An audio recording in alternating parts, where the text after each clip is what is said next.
오늘 아침에 저희들이 마가복음 10장의 말씀을 읽었습니다. 마가복음 10장 속에서 예수님께서는 여러 가지 것들을 가르칩니다. 제자들뿐만 아니라 무리들에게 예수님께서 가르치고 싶으신 내용들을 가르치고 계심을 알게 합니다. 여러분, 원래 성경은 하나님께서 가르치고 싶으신, 말씀하고 싶으신 내용만 담습니다. 그래서 여러분, 성경은 철저하게 하나님 편에서 우리를 향하여 쓰여진 책입니다. 바꿔 얘기하면은 사람이 원하는 것을 성경에서 찾는 것이 아니라 하나님이 원하는 것을 우리가 말씀 속에서 배우는 자임을 알게 합니다. 언제나 여러분, 사람의 생각과 하나님의 생각은 다르다라는 것을 우리는 잘 압니다. 그런데 많은 이들은 자기의 생각대로 예수를 믿으려고 합니다. 그런데 하나님께서는 하나님의 방법대로 당신을 섬기고 또 하나님의 방법과 하나님의 뜻 가운데 우리가 살기를 원하십니다. 우리는 예수 그리스도를 따르는 제자들입니다. 제자들은 예수 그리스도의 형상을 본받으며 예수님의 행적을 따라가며 그의 마음과 뜻을 가지고 살아가는 자들이 예수의 제자들임을 우리로 하여금 알게 합니다. 오늘 읽은 말씀 가운데 우리가 몇 가지를 나누고요, 기도하는 시간을 갖도록 하겠습니다. 여러분, 10장 1절에 보니까 예수님께서 유대 지경과 요단강 건너편으로 가셨다라고 성경은 말합니다. 그랬더니 무리들이 막 예수님을 에워싸고 모여들기 시작합니다. 근데 여러분, 성경에 이 말씀 중에 이거예요.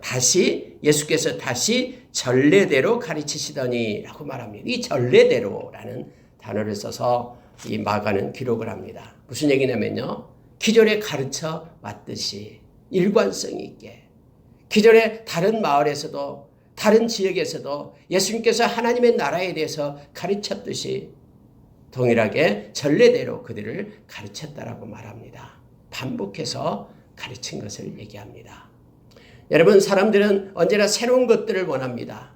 그러나 우리 주님은 언제나 가장 중요한 것들을 가르칩니다. 우리가 뭔가를 얘기할 때 이 프라이오리티, 우선순위가 되는 건 뭐냐면요, 이 캐리그마, 그러니까 복음 중에서, 말씀 중에서 가장 중심이 되고 핵심이 되는 것들을 우리가 배우고 또 묵상하고 또 배우고 해야 됨을 알게 합니다. 그가 옛날에 들었는데, 그가 많이 보았는데, 그래서 쉽고 가볍게 넘겨서는 안 된다라는 거예요. 하나님의 말씀은 언제나 우리가 묵상하고 또 묵상하고, 말씀은 늘 새로움을 알게 됩니다. 왜냐하면 그 말씀을 깨닫게 하시는 이가 성령님이시기 때문에 어제 읽었던 말씀 오늘 또 읽고 묵상해도 새로운 은혜가 우리 가운데 넘치게 됨을 알게 합니다. 예수님은 곳곳에서 전례대로 이 자리에 행했던 대로 그들에게 가르치고 하나님의 나라의 일을 전파했음을 성경은 우리로 하여금 알게 합니다. 그런데 이렇게 하니까 이제 바리새인들은 새로운 말을 가지고 나옵니다. 질문을 가지고 와요. 예수님한테. 예수님, 이혼하는 것이 맞습니까? 이 문제를 가지고 예수님한테 묻게 됩니다. 이 바리새인들은 모세 율법을 연구했던 사람들이죠. 그래서 예수님께서는 대답을 합니다. 율법에는 뭐라고 써져 있느냐? 이혼 증서를 줘서 모세는 이혼 증서를 써줘서 그렇게 이혼하는 것을 허락했습니다. 라고 말하니까 원래 하나님께서 그 말씀을 주신 의도를 예수님께서는 설명합니다. 왜냐하면 예수님께서 그 말씀을 주셨기 때문에 그래요. 예수님께서 말씀하셨기 때문에 원래 그것은 바로 너희들의 마음이 완악하기 때문에 이 명령을 기록했다라고 말하면서 하나님께서는 창조 때부터 사람을 남자와 여자로 지으셨다.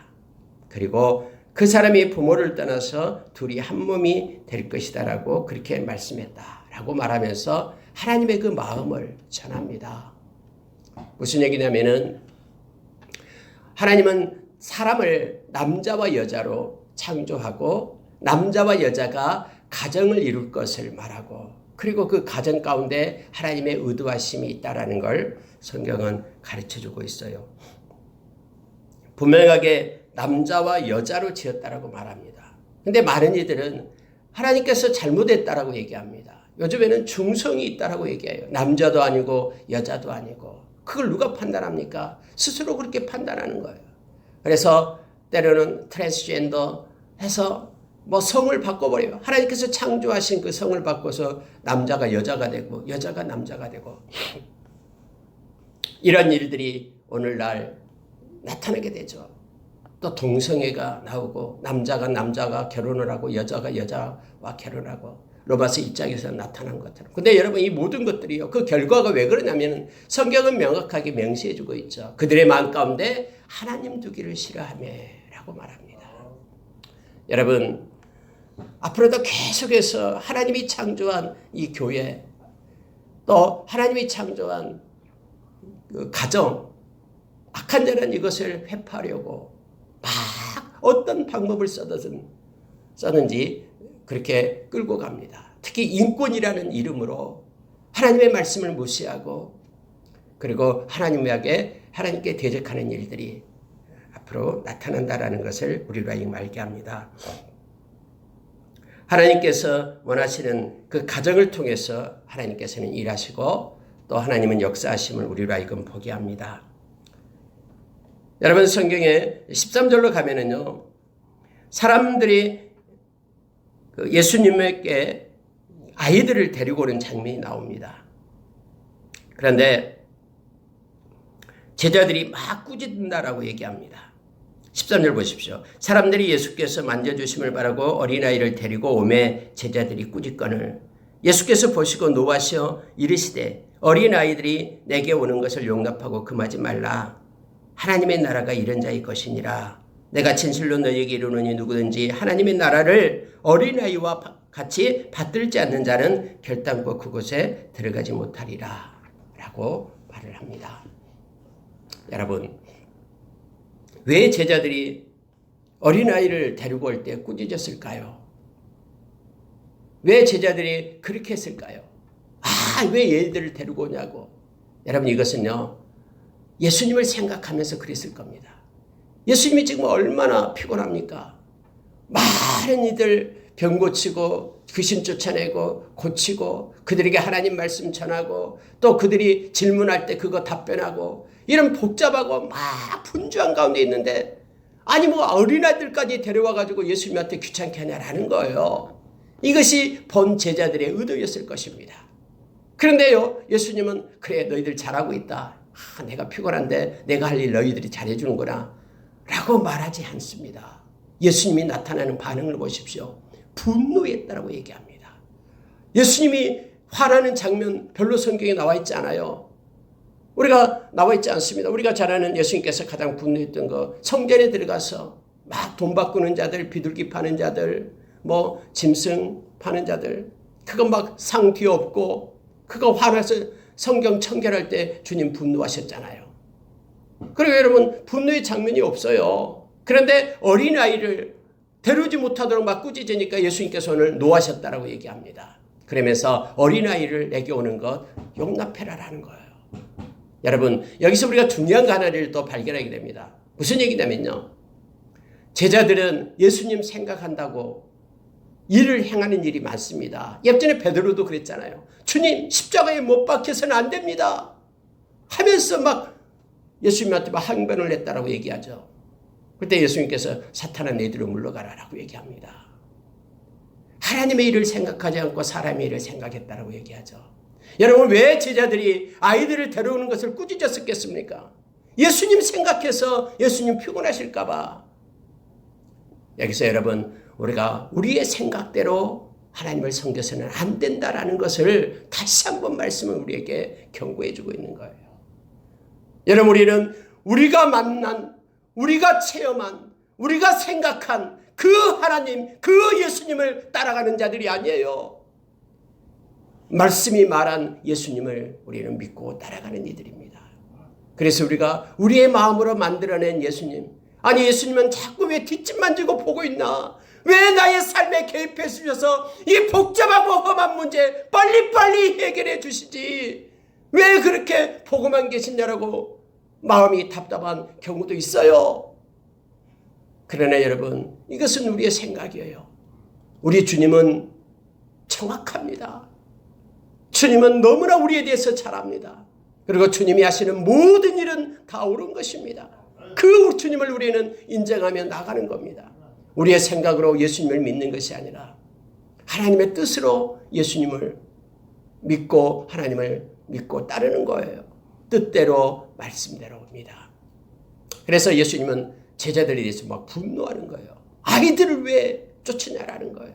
왜냐하면 그때 당시 아이들은요, 너무너무나 쉽게 생각했거든요. 요즘에는 아이들 막 너무 귀하게 생각하잖아요. 아이 때문에 오히려 막 대장이 돼가지고 아이들이 해주라는 거 다 해주고 하는데, 옛날에는요, 이 아이를 너무나 무시했어요. 그래서 여러분, 배고파서 먹을 것 없으면, 아니, 살이 포동포동한 어른들을 잡아먹는 이상합니다만, 어쨌든 어른들이 먼저 우선순위가 돼야 되는데, 그게 아니에요. 그때 당시는 아이들을 그냥 자기 아이들을 삶아 먹는 거예요. 잡아서요. 이처럼 아이들은 무시받았습니다.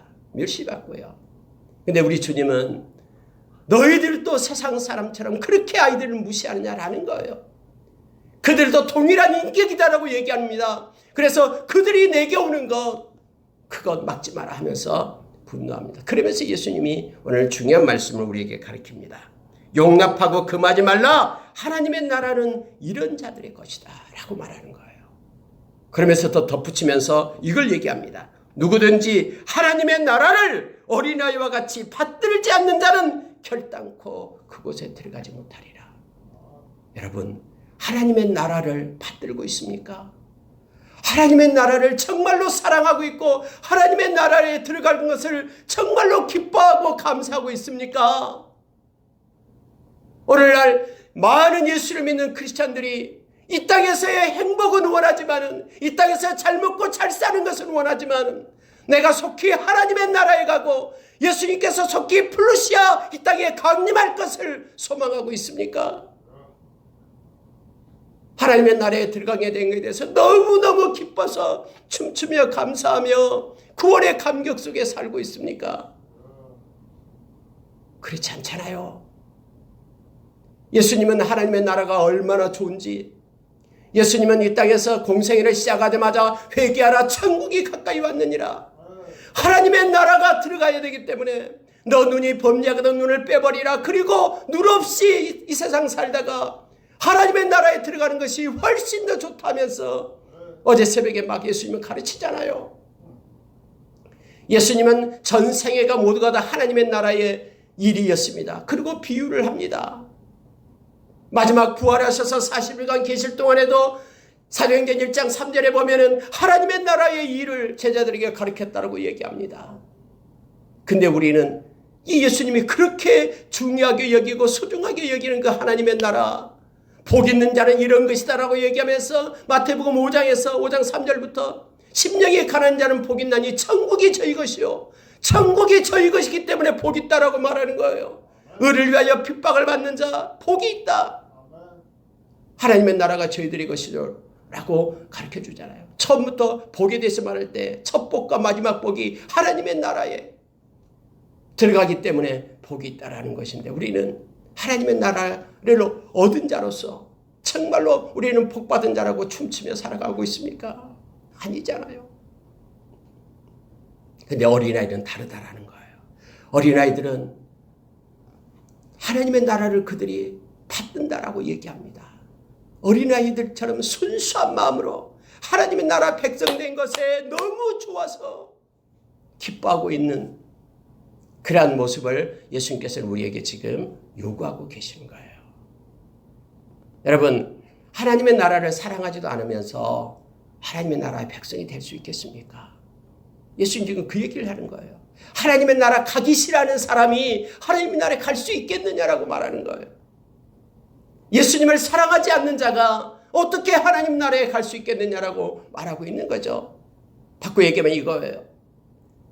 하나님의 나라는 영원한 나라입니다. 영원히 예수님과 함께하는 나라. 우리가 요한계시록 21장에서 하나님의 나라에 대해서 봤잖아요. 그곳에는요, 하나님이 빛이에요. 하나님이 늘 그래서 함께합니다. 그런데 하나님을 사랑하지 않고 예수님 등불 대신 예수님 사랑하지 않는다고 하면 어떻게 천국에 갈 수 있겠습니까? 어린아이들은 순수하게 하나님의 나라를 정말로 기뻐하고 받들고 있다라고 얘기합니다. 오늘 우리에게 하나님의 나라를 기억할 것을 얘기합니다. 하나님의 나라를 기억하는 자가 구령의 열정 속에 있게 됩니다. 나뿐만 아니라 지옥에 가면 안 되고 하나님의 나라에 가야 되지 하면서 만나는 사람에게 생명의 통로가 됨을 알게 합니다. 여러분 17절에 보니까요. 예수님께서 이제 길에 나가십니다. 한 사람이 막 달려옵니다. 그리고 예수님한테 이렇게 묻습니다. 선한 선생님이여, 내가 무엇을 하여야 영생을 얻으리까? 라고 부자 청년이 와서 묻게 됩니다. 예수님은 갑자기요, 네가 어째 나를 선하다고 말하느냐? 라고 반문을 해요. 하나님 한 분 외에는 선한 이가 없느니라 라고 말합니다. 아니 그럼 예수님은 선하지 않다는 얘기인가? 라고 우리가 이 말씀을 읽으면서 생각할 수 있잖아요. 근데 여러분 그런 뜻이 아닙니다. 예수님은 선한 분이십니다. 우리가 잘 알잖아요. 예수님은 근본이 성자 하나님이신 예수님이기 때문에 선한 분이십니다. 다만 여기서 예수님의 답변은 이 부자 청년의 의도를 간파한 그런 반문이었어요. 왜 의도가 뭐냐면요. 이거예요. 부자 청년의 의도가 뭐냐면요. 당시 이 바리새인들에게 랍비들에게 붙여진 단어가 뭐냐면은 이 선한 선생님 이거예요. 호칭이에요.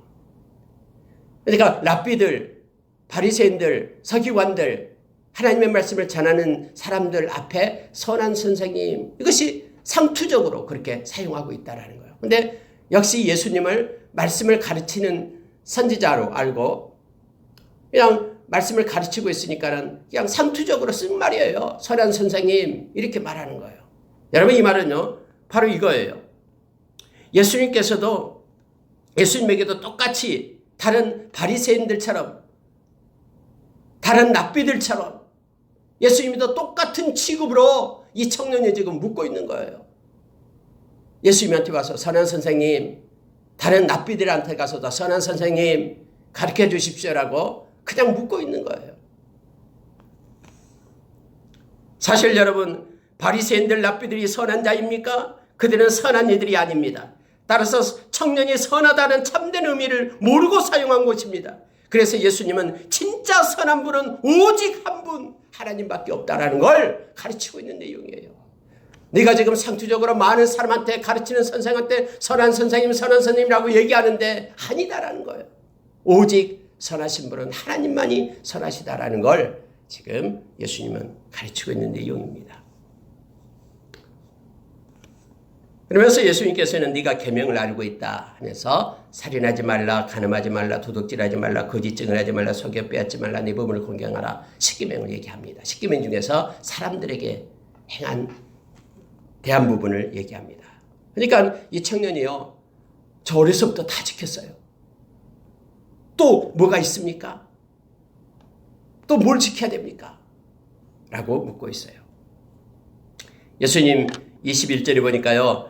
예수님께서 그를 보시고 사랑하사 이르시되 막 하나님의 말씀을 지켰다고 하니까요. 성경은 사랑하사 이르시되 이렇게 되는 거예요. 너무너무 이 부자 청년이 이렇게 마음에 든 거예요. 사랑하는 마음이 가지고 말합니다. 그러면서 이렇게 말합니다. 한 가지 부족한 게 있다. 그게 뭐냐면은 가서 너 소유를 팔아서 다 팔아 가난한 자에게 주라. 그리하면 하늘에서 보화가 내게 있으리라. 그리고 와서 나를 따르라. 이 말을 하는 거예요. 어떻게 하면 영생을 얻을 수 있습니까? 라고 물을 때에 예수님께서 말합니다. 나를 따르라. 라고 얘기하는 거예요.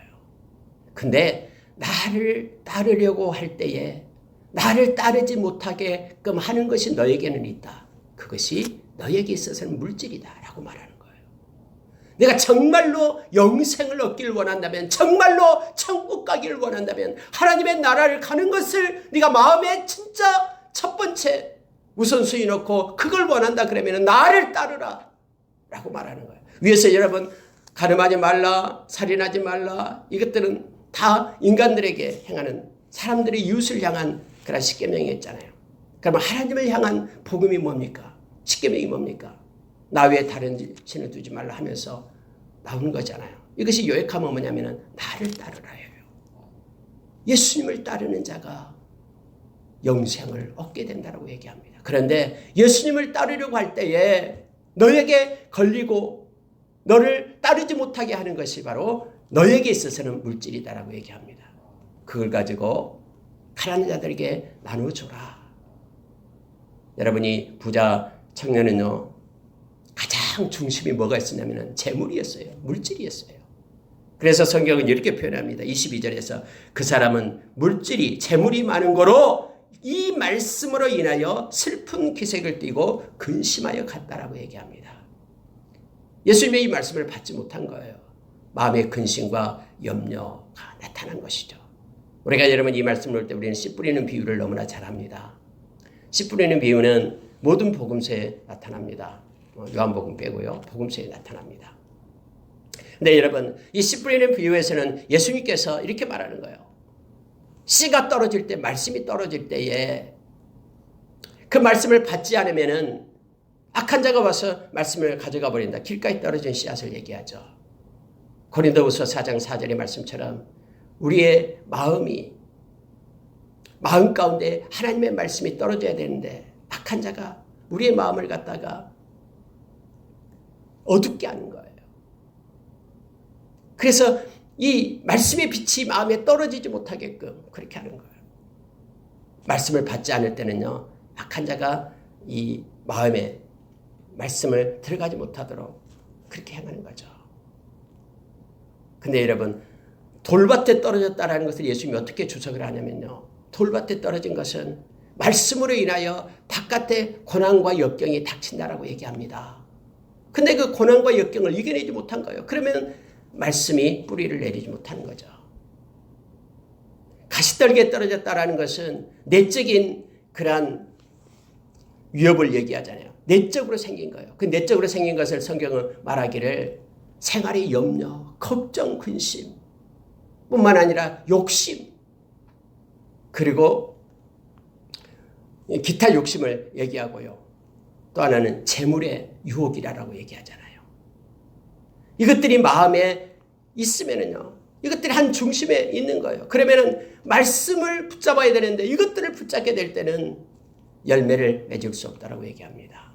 좋은 밭에 떨어진다라는 것은 이것들을 견뎌내는 거예요. 말씀을 받고 길가에 버려진 게 아니라 말씀을 받고 그리고 인내하여 외부의 환난과 고난을 인내하는 거예요. 참고 인내하여 이렇게 되죠. 참고 인내하여 결실하게 되느니라 라고 말합니다. 여러분 이 청년에게 있어서는 우리 주님이 말씀을 했어요. 이 말씀을 그는 받지 못합니다. 왜냐하면 그의 마음 가운데 재물에 대한 미혹이 있기 때문에요. 이것이 그를 예수님을 따르지 못하도록 했음을 성경은 우리로 하여금 알게 합니다. 결실하지 못하게끔 하는 거예요. 여러분 사람마다 틀려요. 어떤 사람은 이 물질이 예수님을 따르지 못하게끔 그렇게 막습니다. 그래서 마태복음 6장 24절에서는 두 주인을 섬길 수 없다라고 얘기하는 거예요. 물질과 예수 하나님을 섬길 수 없다. 같이 라고 말합니다. 또 어떤 사람은요. 물질이 아닌 이 지식이 이 예수님을 따르는 것을 막아요. 뭐 박사학위가 몇 개 있다고 그 알량한 그 지식으로 하나님의 말씀을 다 재단하는 거예요. 판단하고. 그래서 이 말씀을 믿고 따르지 못하게끔 하는 거예요. 그때 당시 여러분 바리새인들이 그랬어요. 바리새인들이 하나님 말씀을 많이 알고 있다고 막 예수님을 배척하고 믿지도 않았잖아요. 때로는 권세와 권력이 예수님을 따르지 못하게 합니다. 그때 당시 사두개인들이 그랬어요.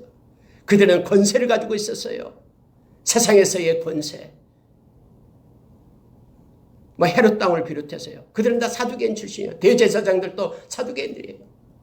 그것이 예수님을 죽이게끔 하잖아요. 예수님이 자기의 그러한 전통적인 것들, 예수님 때문에 자기들이 그렇게 무너지게 된다고 하면서 자기들의 기득권 때문에 예수님을 죽이잖아요. 예수님을 못 따르게 하는 거예요. 여러분 예수님이 십자가에 못 박혔을 때요. 대제사장도 똑같았어요. 밑에서 지나가던 행인들과 이방인들과 똑같이 예수님을 향하여 조롱하면서 껄껄거리면서 네가 한번 뛰어내려 와봐라. 다른 사람은 구원하되 자신은 구원할 수 없다고 하면서 예수님을 향하여 조롱하고 비웃었어요.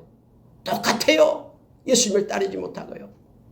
사람마다 여러분 예수님을 따르지 못하게 하는 것들이 있어요. 근데 지금 이 청년에게는 물질이 지금 예수님을 따르지 못하게끔 하는 거예요. 그래서 예수님께서 그 물질을 가난한 자에게 주고 나를 따르지 못하게 하는 것을 끊고 너는 나를 따르라라고 말하고 있는 것입니다. 우리는 여기서 착각하면 안 돼요. 뭐 예수 믿는다고 해서 그럼 우리의 모든 재물을 다 가난한 자들에게 다 나눠주고 그럼 우리는 그렇게 예수 믿어야 됩니까? 그걸 말하고 있는 게 아니에요. 예수님을 따르지 못하게 하는 것들. 내가 정말로 영생을 얻고 싶으면은 가장 우선순위에 예수 그리스도를 두고 그를 따를 것을 지금 요청하고 있는 것입니다. 성경은 분명하게 얘기합니다. 하늘에 보화가 있다라고 얘기합니다. 다시 말하면 이 땅에서 주고 섬기며 베푸는 것. 우리 주님이 말씀했듯이 내게 속한 자 어린아이에게 찬물 한 그릇, 작은 자에게 찬물 한 그릇 대접하는 것, 결탄코 상을 잃지 않을 것이다라고 주님 말씀했고요. 주님 그 말씀대로 우리에게 행하실 것입니다. 제자들이 놀랍니다. 왜냐하면 예수님께서 이 말씀을 하셨기 때문에 재물이 있는 자는 하나님의 나라에 들어가기가 심히 어렵다. 그러니까 제자들이 깜짝 놀래요. 왜냐하면 제자들은 그때 당시에 이렇게 생각해요. 부자는 하나님께서 복을 주어서 부자가 됐는데 아니 하나님이 그토록 사랑하는데 그들이 천국에 가서도 그렇게 부유하게 살 것이다라고 생각했어요. 이 땅에서 막 가난하고 정말로 헐벗고 사는 사람 보면 저 사람은 뭐가 그렇게 잘못돼가지고 죄를 많이 지어서 저주받아서 저렇게 된다고 생각했어요. 그때 당시에 논리예요. 근데 여러분 이것이 아니다라고 지금 우리 주님은 말씀하잖아요. 복의 가치를 가장 먼저 바꾸신 분이 우리 주님이잖아요. 근데 오늘날에도 여러분 이걸 가지고 이 논리를 가지고 살아가는 크리스천들이 있어요.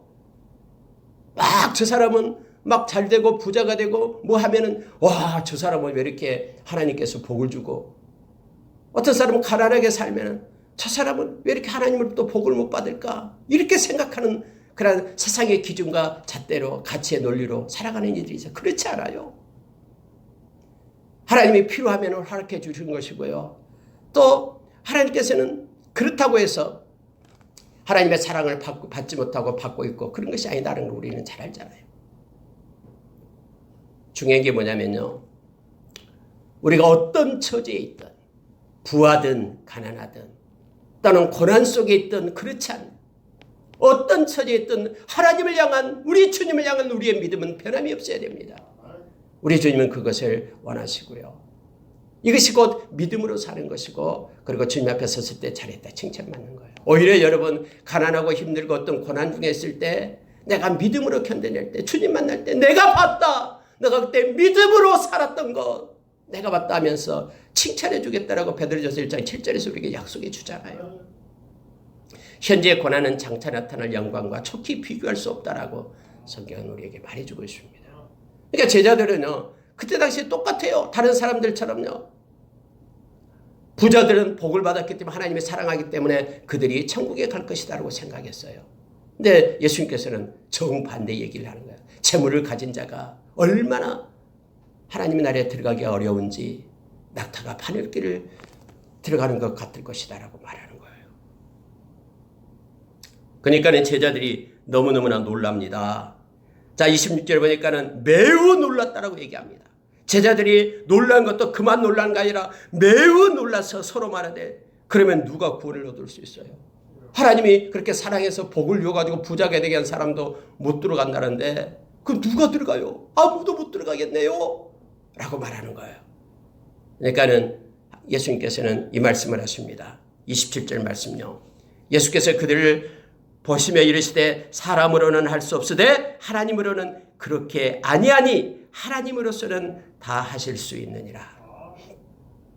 여러분 여기서는요. 천국은 사람이 가는 것이 아니라 사람이 노력해서 간 것이 아니라 천국은 하나님의 뜻에 의해서 하나님의 은혜에 의해서 가는 것이 천국이다라는 걸 예수님이 가르쳐주고 있는 거예요.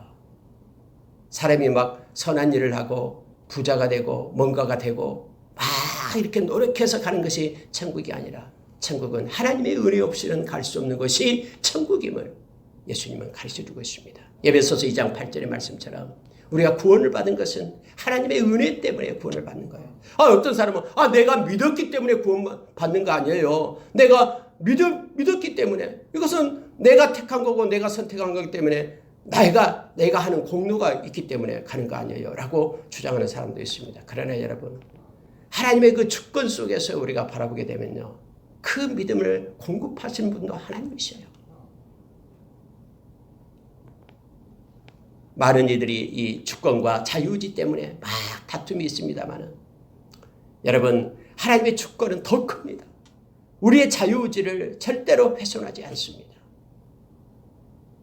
그래서 이 깊은 은혜를 우리가 깨닫게 될 때 우리가 로마서 8장 29절의 말씀처럼 이 땅에 오기 전부터 하나님께서는 우리를 아시고 정하시고 하나님의 때에 부르시고 예수님을 통해서 의롭다 하시고 그리고 우리를 영화롭게 하시는 분이 하나님이심을 우리가 기억하며 묵상하며 나가기를 원합니다. 여러분, 여기에 대해서 27절에 대해서 말씀을 깨닫지 못하고 막 고민했던 사람이 있었습니다. 근데 그 사람과 이렇게 대화하는데 하나님께서 어느 날 그렇게 가르쳐 주더라는 거예요. 갑자기 이제 하나님께서 그를 데리고 이제 천국에 대한 것을 보여주는데 어떤 앞에 막 이렇게 보이는 곳에 하나님께서 그를 끌고 그곳으로 들어가서 이것이 천국이다라고 말해둔 거예요. 그런데 여러분, 다시 이렇게 나오게 되니까는 입구가 없는 거예요. 하나님께서 이끌지 않으면 그곳에 들어갈 수 있는 입구가 없다라는 거예요. 도저히 인간의 노력에 의해서는 그곳에 들어갈 수 있는 길이 없는데 하나님께서 붙들고 그곳으로 가신다라는 걸 하면서 이 문제에 대해서 꿈속에서 이 문제에 대해서 생각했다라고 말합니다. 낙타가 바늘길을 들어가는 것에 대해서 어떻게 이런 일이 있어? 그럼 아무도 못 들어가는가? 이렇게 했는데 하나님에 의해서 오늘 말씀처럼 사람은 할 수 없으되 하나님은 하실 수 있다라는 것을 그 말을 믿게 되었다고 이번에 구정 때 내려갔을 때 어떤 한 분이 나오고 그렇게 자기의 그러한 경험을 얘기해 줬습니다. 그래서 저도 그걸 듣고 하나님은 그 사람은 또 그 사람 방법대로 그를 또 그렇게 깨우치고 그렇게 인도하신구나 해서 하나님께 감사했던 그런 기억이 이번에 있습니다. 여러분 29절로 가보십시오. 제자들이 이렇게 말합니다. 우리가 모든 것을 버리고 주를 따랐습니다. 제자들이. 하나님의 나라는 하나님께서 은혜로 그렇게 하나님이 하실 수 있다. 하나님의 나라에 들어가게끔 하니까 제자들이 와서 하는 얘기가 주님, 우리는 다 버리고 주님을 따랐습니다. 우리가 하나님 나라에 갈 수 있겠습니까? 라고 말하고 있는 거예요, 지금. 그러니까 예수님께서는 29절에 한번 보시기 바랍니다. 내가 진실로 너희에게 이르노니 나와 복음을 위하여 집이나 형제나 자매나 어머니나 아버지나 자식이나 전토를 벌인 자는 현세에 있어 집과 형제와 자매와 어머니와 자식과 전토를 100배나 받되 박해를 겸하여 받고 내세에 영생을 받지 못할 자가 없느니라. 그러나 먼저 된 자가 나중되고 나중된 자로서 먼저 될 자가 많으니라. 라고 우리 주님이 말씀하는 거예요. 제자들 향해서 제자들이 주님, 저희들은 주님을 따랐습니다. 우리는 어떻게 됩니까? 라고 얘기할 때 우리 주님께서는 이 말씀을 합니다. 나와 복음을 위하여 버린 자는 현세에서도 얻게 될 것이고 그리고 모두가 다 내세의 영생에 들어가게 될 것이다. 라고 성경은 우리 주님께서 그들에게 대답해 주고 있음을 보게 됩니다. 여러분, 이게 무슨 뜻일까요? 그러면 예수 믿으려면 다 버려야 됩니까? 여러분, 그런 뜻이 아니잖아요. 무슨 얘기냐면은 예수를 믿고 예수님을 따르는 자는, 나를 따르고 복음, 말씀을 따라서 사는 자는 가장 큰 우선순위가 예수님이어야 된다는 것을 지금 말해주고 있는 거예요. 만약에 여러분 그렇지 않는다 그러면요, 예수님을 따르는 제자가 될 수 없다는 것을 우리로 하여금 알게 합니다. 왜냐하면 예수님을 따르는데 다른 것들이 더 크면 그 큰 일이 언제나 걸림이 되는 거예요. 이 부자 청년에게는 물질이 걸림이 되듯이 그렇게 되는 거예요. 어떤 사람은 예수를 믿어요. 근데 부모님이 예수를 못 믿게 합니다. 근데 알았습니다. 부모님 말씀 듣는다고 예수를 믿는 것을 거부하고 부모님을 따라가는 거예요. 그 사람은 예수를 믿는 게 아니죠, 결국. 여러분, 물론 부모님의 그런 핍박과 억압이 있어도요, 1세대들은 언제나 이 문제를 언제나 봉착하게 됩니다. 믿음의 1세대들은 언제나 이 문제가 걸리게 되죠. 그러나 여러분, 그렇다고 해서 믿음을 포기해서는 안 됩니다. 부모로부터 핍박을 받아도 그렇다고 해서 부모에게 효도한다고 믿음을 버리고 가요? 그게 효도가 아니죠. 오히려 부모를 위하여 기도하면서 죄악의 길에서, 지옥의 길에서, 사망의 자리에서 생명의 자리로 옮기기 위하여 힘써 기도하고 부모님께 말씀을 증가하는 것이, 그것이 효도고 생명 얻는 길이잖아요. 여러분, 그 내용을 하고 있는 거예요. 예수님을 끝까지 따르려면은, 예수님의 말씀을 끝까지 순종하려면은 가장 우선순위가 그거에 돼야 된다라고 말합니다. 그러면은 이 땅에서도 더 얻게 된다고 말하죠. 100배는 얻게 된다. 현세에서도. 이 말은요, 많은 이들이 어머니, 자매, 형제로 그들에게 됩니다. 믿음 안에서 많은 형제들을 얻게 되는 거예요. 예수 믿는 자, 예수님이 그렇게 말했잖아요. 누가 내 형제고 누가 내 부모고 어머니냐. 이들을 보라. 하나님의 뜻대로 행하는 자, 말씀을 지켜 행하는 자가 나의 가족이다. 영적 가족이는 거예요. 많은 하나님의 가족의 사람으로서 얻게 되는 거예요. 그리고 뿐만 아니라 하나님의 나라를, 영원한 생명을 얻게 될 것이다라고 예수님은 지금 가르쳐주고 있습니다.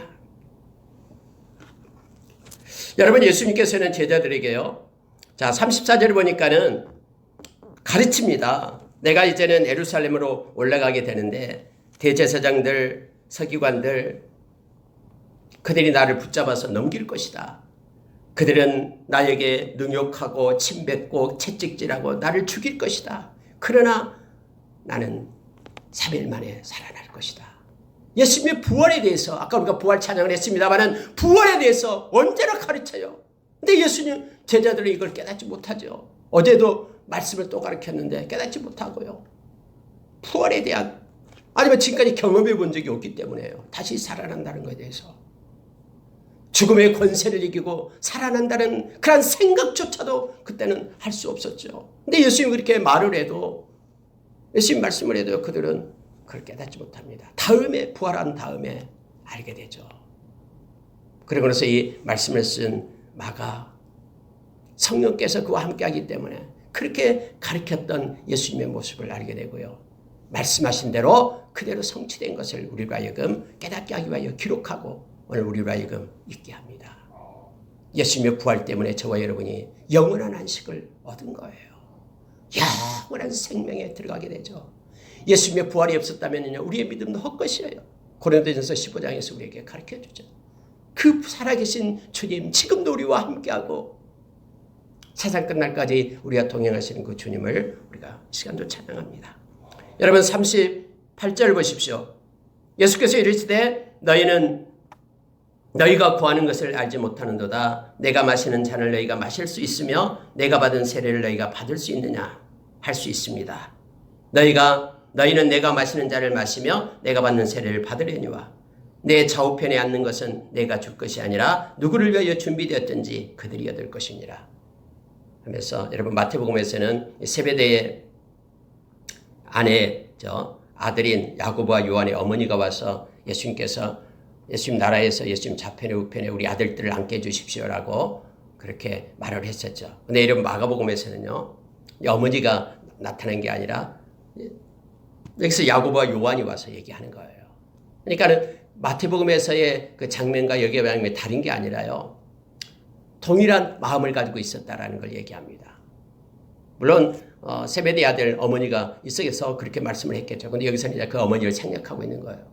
그 야고보와 요한이 예수님한테 와서 예수님 좌편에 우편에 우리를 앉혀주세요. 그 어머니의 마음과 동일하게 그렇게 얘기를 합니다. 근데 예수님께서는 그건 내가 정한 게 아니라 아버지께서 정해준다라고 라고 말씀하면서 이 말을 듣고 있던 제자들이 분노하기 시작하는 거예요. 아니, 예수님 좌편 우편? 라고 얘기하기 시작하는 거예요. 하면서 이 앞전에 누가 크냐라고 막 서로 논쟁을 했잖아요. 예수님 다시 한번 가르쳐 줍니다. 좌편 우편 앉은 것이 중요한 것이 아니라 너희들에게는 섬기는 자가 되라 라고 이것을 다시 가르쳐 주는 거예요. 세상의 사람들은, 이방인의 집권자들은 그들이 권세를 부르는 것, 그것이 가장 높은 것으로 아는데 너희들은 달라야 된다. 너희들은 섬기는 자가 되라 라고 말합니다. 너희 중에는 그렇지 않을지니 너희 중에 누구든지 크고자 하는 자는 너희를 섬기는 자가 되고 으뜸이 되고자 하는 자는 사람이 종이 되어야 한다.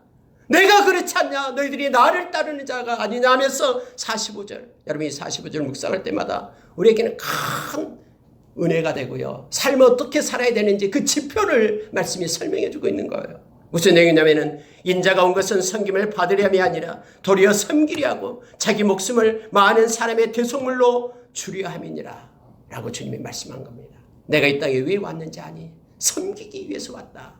너희들이 나를 따른다고? 그러면은 많은 권세자들이 행하는 것처럼 그들이 행하는 것을 따르지 말고 나를 따르라. 내가 섬겼듯이 너희들도 섬기는 자가 되라. 종이 되라. 라고 우리 주님은 말씀하고 있음을 보게 됩니다. 그러니까 여러분, 예수님 좌편 우편 앉겠다라고 하는 그 의도를 예수님이 아시는 거예요. 뭐냐면 자기들이 섬김 받고 싶다라는 거예요. 제자들도 역시 막 분내는 이유가 뭐냐면은 네가 좌편 우편 앉는다고 그건 내 자리인데 하면서 막 서로 다투는 거예요. 섬김 받으려고. 오늘날도 교회에서 섬김 받는 자가 아니라 섬기는 자가 돼야 됨을 우리에게 말하게 합니다. 뭐 세상에서도 마찬가지예요. 이게 바로 세상의 빛이다라고, 소금이다라고 우리에게 말씀해 주는 것이죠. 그래서 천국에 가면은 이름 없이 빛도 없이 이 땅에서 예수의 제자의 삶을 살았던 사람들이 가장 존귀함을 받게 될 겁니다. 우리가 알고 있는 여러 사람들, 어떤 사람 이런 사람들이 아니라 사람들이 아무도 몰라주는 곳에서 묵묵히 작은 일에 충성하고 섬기는 자가 천국에 가서는 가장 큰 우리 주님으로부터 칭찬이 있을 것임을 성경의 그러한 논리 속에서 우리가 알게 되고 찾게 됩니다. 여러분, 이 말씀만 하고 마치도록 하겠습니다.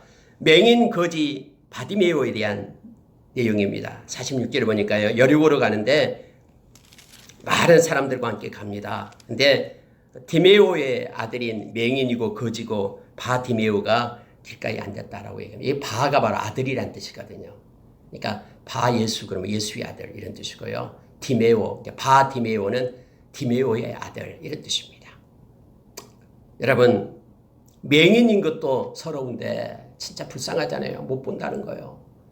근데 문제는요, 거기다가 가진 것도 없어요. 거지예요, 거지.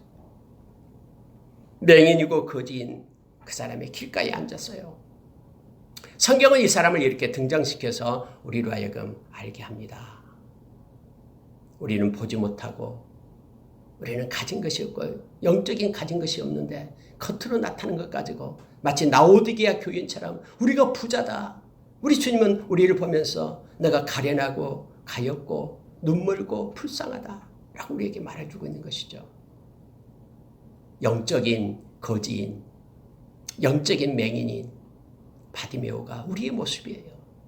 그러면 우리는 어떻게 해야 되냐면은 예수 그리스도를 찾아야 돼요. 예수 그리스도 이름을 불러야 돼요.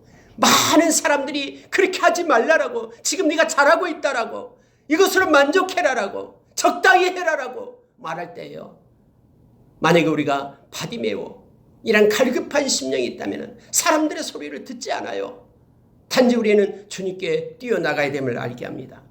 막 소리를 치니까 사람들이 꾸짖습니다. 조용히 해라고. 네가 접근할 사람이 아니다라고 말할 때에 성경은 이렇게 표현하고 있어요. 많은 사람이 꾸짖어 잠잠하라 하되 그가 더욱 크게 소리질러. 이것이 뚫고 나가는 상황과 현실을 뚫고 하나님께로 나가는 방법이에요. 더욱 크게 소리질러.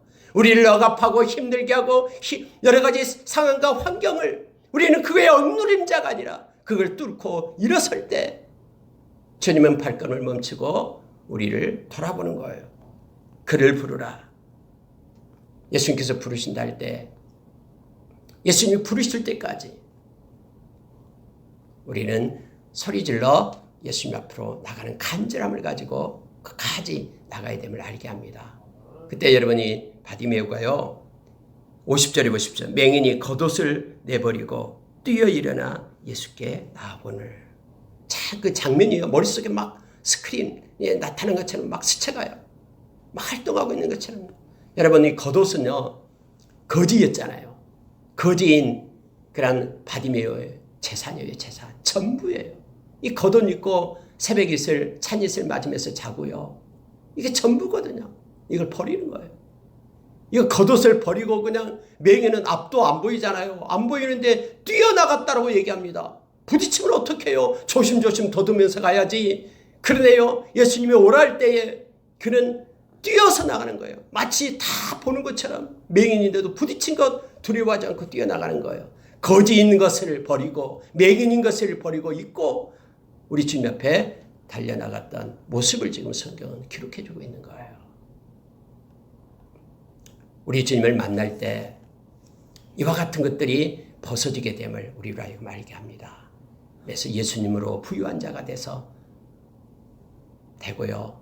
또 예수님으로 우리의 눈이 열어서 영원한 것, 가치 있는 것을 보게 되는 것들을 상징적으로 지금 말해주고 있습니다. 무엇하기를 원하느냐? 보기를 원합니다. 내 믿음이 너를 구원하였다. 52절에 예수께서 이르시되 가라. 내 믿음이 너를 구원하였느니라. 예수님께서 고쳐주실 때 이 말씀을 계속하시죠. 35번의 고침을 쭉 기록하고 있는데요. 내 믿음이 너를 구원했다라는 말씀을 합니다. 여러분, 예수님께서는 그냥 아무 말 없이 고쳐줄 수도 있죠. 근데 예수님은 언제나 우리가 믿음으로 화답하기를 원합니다. 믿음을 보시고 이를 행하시는 주님이심을 합니다. 요한계시록 3장 20절에서 우리의 문 밖에서 두드리시는 예수님을 우리는 봅니다. 우리는 믿음으로 문을 열 때 우리 주님이 우리 가운데 들어오셔서 우리는 주님과 더불어 먹고 주님은 우리와 더불어 먹는 그러한 연합된 주님의 제자가 되고 주님을 따르는 자로 우리가 세워지게 되죠. 예수님은 우리의 마음을 열지 않을 때 억지로 막 문빗장을 열고 들어오셔서 우리를 통치하시고 간섭하시는 분이 아니십니다. 물론 우리가 문을 열 수 있는 그러한 마음도 궁극적으로 보면 하나님의 은혜 가운데 속하지만 우리가 늘 믿음으로 화답하고 하나님의 말씀을 받을 때도 믿음으로 말씀을 받고 그 말씀을 통해서 많은 열매를 맺어 하나님께 영광을 돌리는 우리의 삶이 있기를 원합니다.